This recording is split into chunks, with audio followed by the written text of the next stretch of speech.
बिस्मिल्लाहिर्रहमानिर्रहीम। अस्सलाम वालेकुम। होपलेस मेडिकोस में आप सबको खुश आमदीद। उम्मीद करती हूँ आप सब खैरियत से होंगे। वो स्टूडेंट्स जिनके एग्ज़ाम्स हो रहे हैं या वो स्टूडेंट्स जिनके एग्ज़ाम होने वाले हैं, उन सबको बेस्ट ऑफ लक। और वो एक बात याद रखें, don't lose hope, do your best, forget the rest. Lecture को स्टार्ट करने से पहले मेरी एक और छोटी सी रिक्वेस्ट है आप सबसे कि please like, share and subscribe my channel को सब्सक्राइब करना ना भूलिएगा और बेल आइकन पे क्लिक करना ना भूलिएगा, ताकि जब भी कोई भी वीडियो अपलोड हो तो आप लोग को नोटिफिकेशन मिल जाए। अब चलते हैं अपने लेक्चर की तरफ। आज का हमारा टॉपिक है microscopic evaluation of crude drugs. Microscopic evaluation क्या होती है? जब भी हम किसी क्रूड ड्रग की डिटेल एग्जामिनेशन करते हैं तो उसको हम कहते हैं माइक्रोस्कोपिक इवैल्यूएशन। हम उसमें माइक्रोस्कोपिक पार्ट्स देखते हैं किसी भी क्रूड ड्रग के, वो पार्ट्स जो मॉर्फोलॉजिकली हम नहीं देख सकते, हम अपनी आई से ऑब्ज़र्व नहीं कर सकते, उनको हम माइक्रोस्कोपिकली ऑब्ज़र्व करते हैं। अब इसमें हम क्या करते हैं, हम ऑर्गेनाइज्ड ड्रग की आइडेंटिफिकेशन करते हैं। ऑर्गेनाइज्ड ड्रग का मतलब आपके पास ये है कि या तो आप उसकी कटिंग करते हैं या आप उसको पाउडर फॉर्म में लेते हैं। हम उसके हिस्टोलॉजिकल करैक्टर्स को देखते हैं। अब हिस्टोलॉजिकल करैक्टर्स आपके पास क्या हैं, इसमें हम ड्रग की कटिंग करते हैं ट्रांसवर्स सेक्शन में। हम क्या क्या चीज़ें ऑब्ज़र्व करते हैं वो आपको बताती हूँ। साइज़ देखते हैं हम ड्रग का, शेप देखते हैं और रिलेटिव पोजीशन देखते हैं सेल और टिश्यू की। इसके बाद हम उसके सेल वॉल की केमिकल नेचर देखते हैं। हम फ्रेगमेंट्स देखते हैं प्लांट सेल्स के और टिश्यूज़ के। अब ये क्यों ज़रूरी है कि हम क्या क्या ऑब्ज़र्व करते हैं, किस लिए ये ज़रूरी है? किसी भी हर्ब की इनिशियल आइडेंटिफिकेशन के लिए ये इम्पॉर्टेंट है। इसके अलावा स्मॉल फ्रेगमेंट्स जब भी हम किसी क्रूड या पाउडर ड्रग के ऑब्ज़र्व करने होते हैं, उनके आइडेंटिफिकेशन करनी होती है, तो हम माइक्रोस्कोपिक इवैल्यूएशन करते हैं।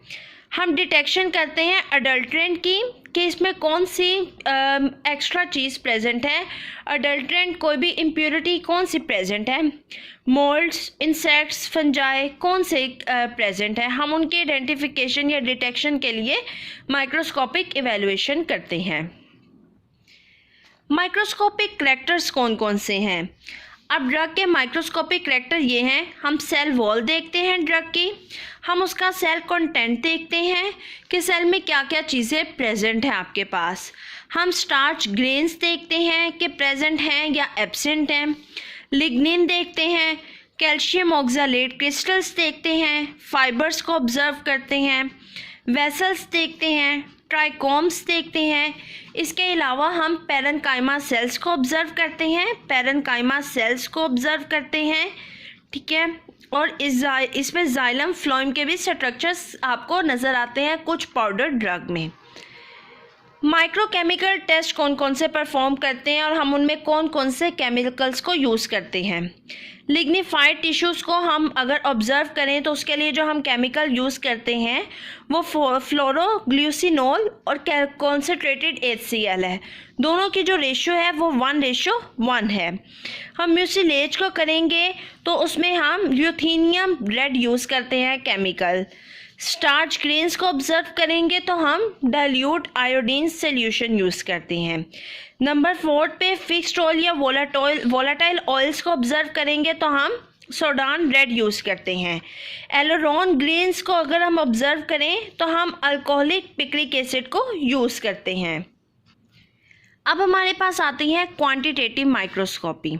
हम क्वांटिटेटिव माइक्रोस्कोपी में क्या देखते हैं, हम करैक्टर्स देखते हैं लीफ के, उसमें क्या क्या प्रेजेंट है। हम उसमें स्टोमेटल नंबर को ऑब्ज़र्व करते हैं कि कितने स्टोमेटा प्रेजेंट हैं, per unit area, stomatal index को देखते हैं, वेन आइलेट नंबर को देखते हैं और पेलिसेड रेशो को ऑब्ज़र्व करते हैं।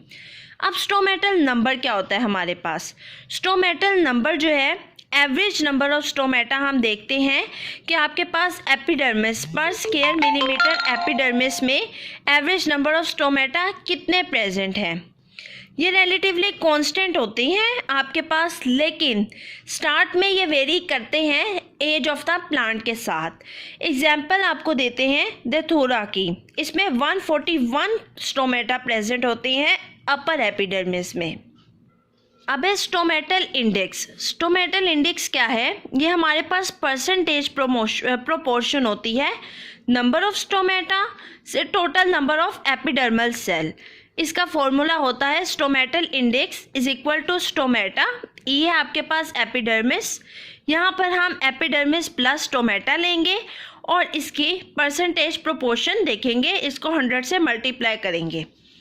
अब स्टोमेटल नंबर जो है वो वेरी करते हैं एज ऑफ लीफ के साथ। इस जैसे जैसे एज इंक्रीज होती है या डिक्रीज होती है, डिफरेंट प्लांट्स में इंक्रीज या डिक्रीज स्टोमेटल नंबर होता रहता है, बट स्टोमेटल इंडेक्स जो है वो कांस्टेंट ही रहता है। एग्जाम्पल है आपके पास एट्रोपा बेलाडोना, इसमें 20 to 30 23 है आपके पास परसेंट लोअर एपिडर्मिस में। अब स्टोमेटा का फंक्शन क्या है? स्टोमेटा का फंक्शन आपके पास ये इसका प्राइमरी फंक्शन है कि ये गैसियस एक्सचेंज पे इन्वॉल्व होता है। स्टोमेटा होते क्या हैं? ये माइन्यूट ओपनिंग्स होती हैं जो कि यूजुअली फाउंड होती हैं एपिडर्मिस में प्रेजेंट होती हैं लीफ के, जैसे कि डिजिटलिस और सेना लीव्स। ओपनिंग्स हैं जो सराउंडेड होती हैं पेयर ऑफ द किडनी के साथ। किडनी सेल्स आपके पास पेयर ऑफ किडनी सेल हैं, ऐसे इस तरह से आपके पास ये ओपनिंग होती हैं और सराउंडेड होती हैं पेयर ऑफ किडनी सेल। ये जो किडनी सेल हैं इनको हम कहते हैं गार्ड सेल्स। अब एपिडर्मिस सेल्स जो हैं वो गार्ड सेल्स को सराउंड करते हैं और उनको हम कहते हैं जो epidermal cell surrounding guard cells उनको करेंगे तो हम उनको कहेंगे नेबरिंग सेल्स या सबसाइडरी सेल्स, एक्सेसरी सेल्स भी इनको कहा जाता है। अब ये प्लांट्स में आपके पास डिफ़र करते हैं, साइज़, अरेंजमेंट और शेप ये सब वेरी करते रहते हैं। अगर तो आपके पास डोर्सोवेंट्रल लीव्स हैं तो इसमें आपके पास लोअर एपिडर्मिस में स्टोमेटा प्रेजेंट होंगे। अगर हमारे पास आइसोबाइलेटरल लीव्स हैं तो इसमें हमारे पास अपर एपिडर्मिस तक ही कन्फाइंड रहते हैं, लोअर एपिडर्मिस में प्रेजेंट नहीं होते। अगर तो सबमर्ज लीफ हैं तो उनमें स्टोमेटा होंगे ही नहीं। ये आपके पास स्ट्रक्चर, ये हमारे पास स्टोमा है, ये हमारे पास गार्ड सेल्स हैं, ये स्टोमेटा है और ये हमारे पास सबसाइडरी सेल्स हैं। अब हमारे पास टाइप्स क्या हैं स्टोमेटल अरेंजमेंट्स की? डायसिटिक है जिसमें क्रॉस सेल्स होते हैं। ये stomata 2 pairs of accessory cell से 2 पेयर्स होते हैं एक्सेसरी सेल से, जिनसे ये सराउंडिंग इनकी हुई होती है, जिससे इनके इर्द गिर्द होते हैं। कॉमन सेल वॉल होती है जो राइट एंगल पे होती है गार्ड सेल से। इस तरह से इनका स्ट्रक्चर होता है। इसमें 2 आपके पास सबसाइडरी सेल्स होते हैं। अगर तो आपके पास गार्ड सेल 2 सबसाइडरी सेल से सराउंड किए हुए हैं तो उसको हम कहते हैं डायसिटिक। ठीक है, ये हमारे पास सबसिडरी सेल्स हैं, ये स्टोमेटा है और ये हमारे पास गार्ड सेल्स हैं। ये ज़्यादातर हमें जो मिलते हैं वो डाइकोट फैमिली में मिलते हैं। नेक्स्ट है हमारे पास अनोमोसिटिक। ये इरेगुलर सेल भी इनको कहा जाता है। इनमें क्या है, इनमें स्टोमेटा जो है वो सराउंडेड होता है varying number of subsidiary cell से। इसमें जो सबसिडरी सेल हैं वो वेरी करते रहते हैं, यूजुअली 4 to 5 होते हैं ये नंबर। ये एपोसाइनेसी फैमिली में आपको ऑब्जर्व कर सकते हैं इसको। इस तरह से इनका स्ट्रक्चर होता है। ये हमारे पास गार्ड सेल्स आ गए, ये हमारे पास स्टोमेटा आ गए और ये सबसाइडरी सेल्स आ गए हैं। नेक्स्ट हमारे पास आते हैं एक्टिनोसिटिक।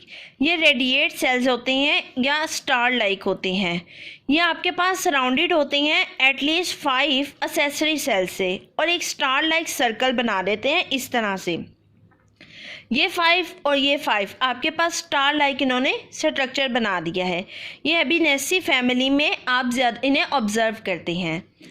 नेक्स्ट हमारे पास आता है पैरासिटिक। ये पैरेलल सेल होते हैं। स्टोमेटा जो है आपके पास उसमें एक या एक से ज़्यादा सबसाइडरी सेल्स होते हैं, लेकिन वो पैरेलल होते हैं opening between the guard cells. आपके पास ये गार्ड सेल्स हैं, इनकी ओपनिंग के पैरेलल हैं, इनको हम कहते हैं पैरासिटिक। पी से नेम से ही ऑब्जर्व है पैरा, आप यहाँ से रिमेंबर याद रख सकते हैं पैरेलल। रूबिएसी फैमिली में इनको ऑब्जर्व करेंगे। इस तरह से इनका स्ट्रक्चर होता है। नेक्स्ट हमारे पास आता है अनाइसोसिटिक या अनीसोसिटिक। अनइक्वल सेल्ड होते हैं ये। इसमें आपके पास क्या होता है, स्टोमेटा के पास गार्ड सेल्स हैं और वो आपके पास 2 लेयर्स, ये 2 लेयर्स हैं आपके पास सबसाइडरी सेल्स की। 2 लार्जर लेयर होंगी और एक स्मॉलर लेयर होगी जो इसको सराउंड किए हुए होगी। ये आपके पास है गार्ड सेल्स, ये हमारे पास है स्टोमेटा और ये सबसाइडरी सेल्स है। ये स्मॉल है और ये लार्ज है। 2 लार्ज सेल्स होंगे और एक स्मॉल सेल होगा। ये सोलेनेसी फैमिली में आपको मिलेंगे। नेक्स्ट है हमारे पास टेट्रासिटिक। टेट्रासिटिक में क्या होता है, 4 सबसाइडरी सेल्स होते हैं। ये मोनोकॉन फैमिली में आपको ज़्यादातर मिलते हैं। ये इसका स्ट्रक्चर होता है 2 पैरेलल हैं और ये इस तरह से हैं, ठीक है।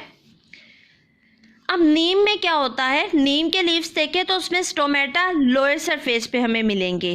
बेलाडोना, दथूरा और सेना में देखें तो हमें दोनों सरफेस पे स्टोमेटा मिलते हैं।